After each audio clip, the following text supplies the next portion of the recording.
There's this feeling in the air these days, right? You see it in the headlines, you feel it in conversations. This big, looming question: is our society collapsing? I mean, really, are we? Are we living in a collapsing society? It's a heavy question for sure. And just endlessly scrolling through the news isn't going to give us a real answer. To get to the bottom of this, we need a better guide. We've got to look to the past to really make sense of what's happening right now. So that's exactly what we're going to do. We're going to take this very modern fear of societal collapse and look at it through a historical lens. Because here's the thing, you just can't understand today's problems if you look at them in a vacuum. And to do that, we need a new way to look at the past. I mean, let's be honest. Human history is vast and, well, it's messy, right?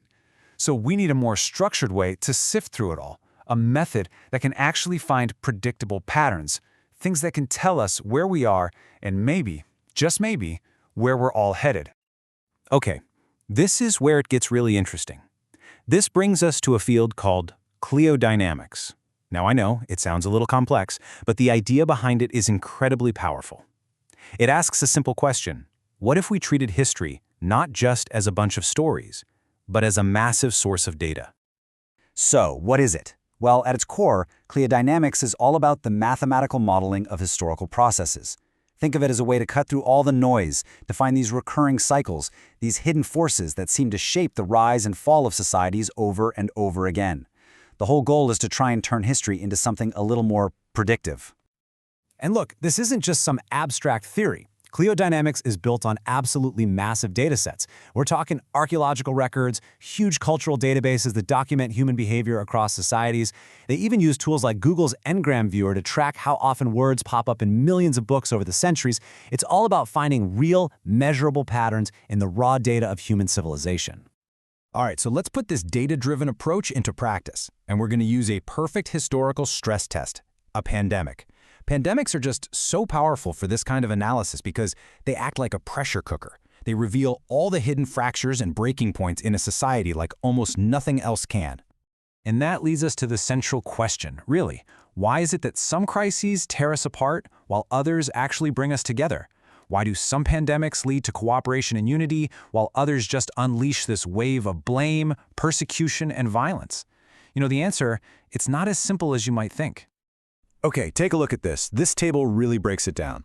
Now, I want you to focus on that key factor column because this is where the story gets really, really interesting. So, you have the plagues of antiquity. Incredibly deadly, right? But the common explanation was pretty naturalistic. They called it bad air. The result? Not a lot of scapegoating. Now, contrast that with the Black Death. Also devastatingly high mortality, but this time the explanation was a water poisoning conspiracy theory that blamed a minority group. The social outcome? Just horrific violence. Then you jump forward to the 1918 flu. Still very deadly, but it was scientifically understood as a virus, and what happened? Much, much milder social conflict. So here's the absolute crucial point. It wasn't the death toll that determined what happened next. It wasn't just about how many people died. It was the story society told itself about why it was happening. A conspiracy theory? That led to mass violence. A natural explanation? That actually led to cooperation. In fact, Roman authorities even invited migrants to come in and help rebuild. It's a world of difference. So, looking back, history basically gives us a recipe for conflict during a pandemic. First, you have symptoms that are really distressing and frightening. That creates a ton of stress.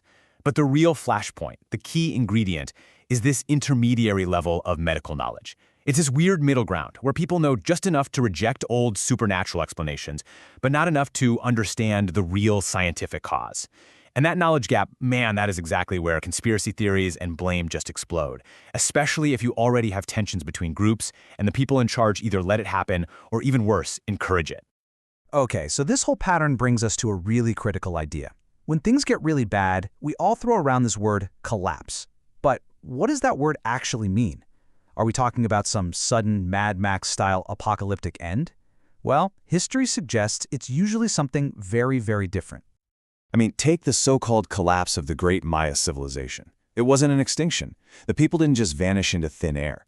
Instead, their entire society went through this profound transformation.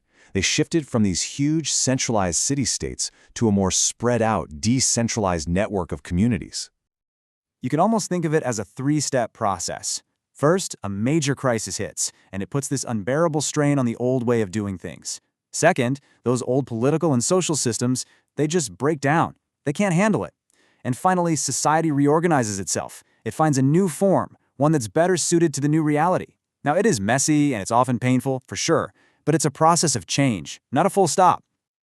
All right, so let's zoom out for a second. When we take this big picture, data-driven view of history, some really powerful patterns start to emerge, and they are incredibly relevant for what's going on today. And one of the most striking patterns is this inverted U-shape. Think about it, way back in antiquity, when explanations were naturalistic, scapegoating was pretty low. Then, it peaked violently from about the 14th to the 19th centuries. Why? Because that was the golden age of that intermediary knowledge, where conspiracy theories rushed in to fill the gap.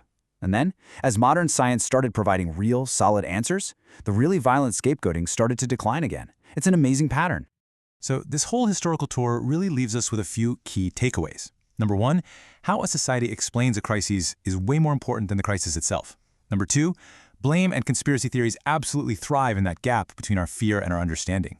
Number three, what we call collapse is usually a messy, long-term transformation, not some sudden event. And maybe most importantly, our response to all of this, it's not inevitable, it is a choice. Which kind of leaves us with this final thought to chew on. History shows that crises don't create a society's character, they reveal it. They just hold up a giant mirror to what was already there, the good and the bad. So the real question for us isn't, are we collapsing? The real question is, what is this moment revealing about our society? And who are we going to choose to become?